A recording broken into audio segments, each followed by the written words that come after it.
Terry McCauley stopped him, got the coin in the air because he wanted to make sure there was heads and tails was called. And then Joe flipped the ball in the air, and the Seahawks won the toss but put their defense out on the field. That set the tone right there to let you know we come to play and we're come to play defense first. And then the first snap of the game goes into the end zone. It looked like Peyton Manning was audibling, but the center snaps the football. No Sean Marino hops on it. 12. That was the omen of the game right there. To 12 men already had a defender. 12 men. 12. That was the omen of the game right there. Yeah. The quickest score in the history of the Super Bowl as Manny Ramirez snapped it before Manning was ready. Next Seahawks possession with some quality field position. Here's Percy Harvin around the edge.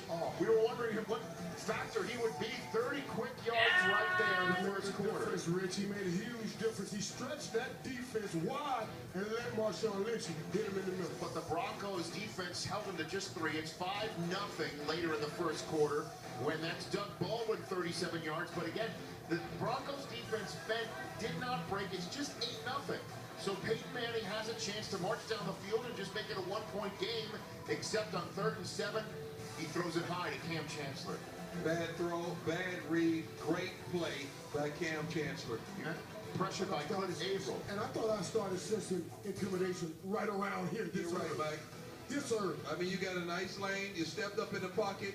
Misread that is a horrible throw. And the effort by Julius, I mean, maybe he was in a bad position, or maybe there was some pain coming. And that turnover would be turned into points thanks to a pass interference call in the end zone. Seattle fans have remember Super Bowls where the pass interference in the end zone was called on their receiver, not the defender. That put the ball on the 1-yard line this time, and then Marshawn Lynch, there's that action boss right up the middle for the touchdown.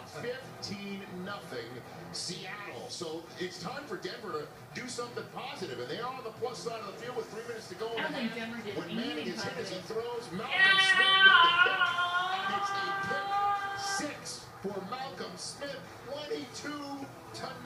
Marshall, Kurt Warner talked about Peyton throwing interceptions and how it would affect his game. It was the one thing that could not happen if Denver was going to win. And guess what? A pick 6 really changed the landscape of this game. Cliff Averill was getting to Manning that got him to throw it and hit his arm as he threw it. Manning down 22 points right before the half, maybe get some points before the half with a minute to go in the half. But Peyton Manning cannot complete to Demaryius Thomas. 22-0 was your score when Bruno Mars took the stage. But third quarter, Seattle, remember Seattle deferred. Yep. Now they get the ball, and Percy Harvin. Guess what, Brian?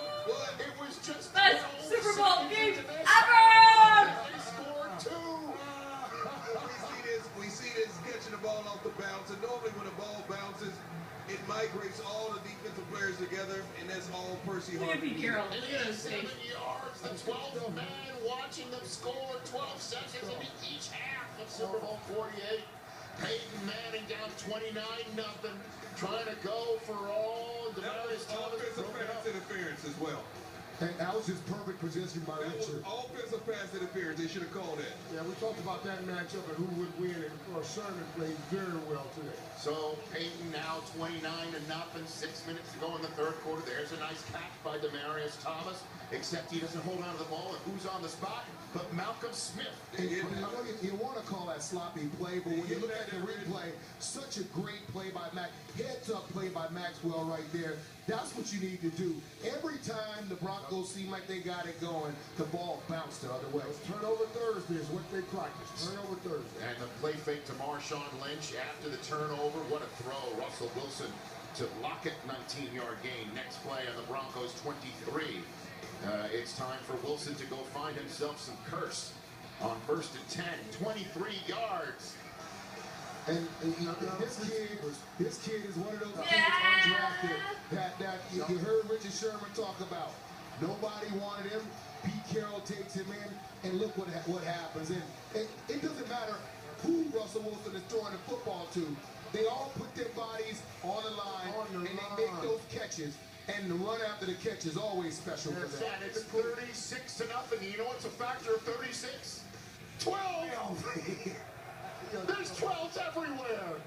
36-0. When finally the Broncos get on the board with no time left in the third quarter to make it 36-7.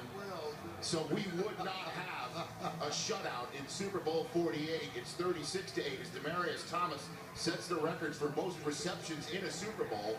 But Doug Baldwin, your X factor from the NFC Championship game, Marshall. I love this kid, man. He ate a 40 burger in Super Bowl 48. Everything I love that this kid. that they do with Percy Harvin, this kid can do it. Every time Percy's out, he steps in, whether it's in a return game or receiver, and delivers for the Seahawks. And Richard Sherman finished the game on crutches. Pete Carroll is a Super Bowl winning head coach, getting a hug from Russell Wilson, who he drafted in the third round just 2 years ago. And that man has still one Super Bowl ring, while Malcolm Smith has a Super Bowl MVP and a trophy to boot. So how about them apples? All of these turnovers, a torrent of turnovers, 4 of them by Denver, as the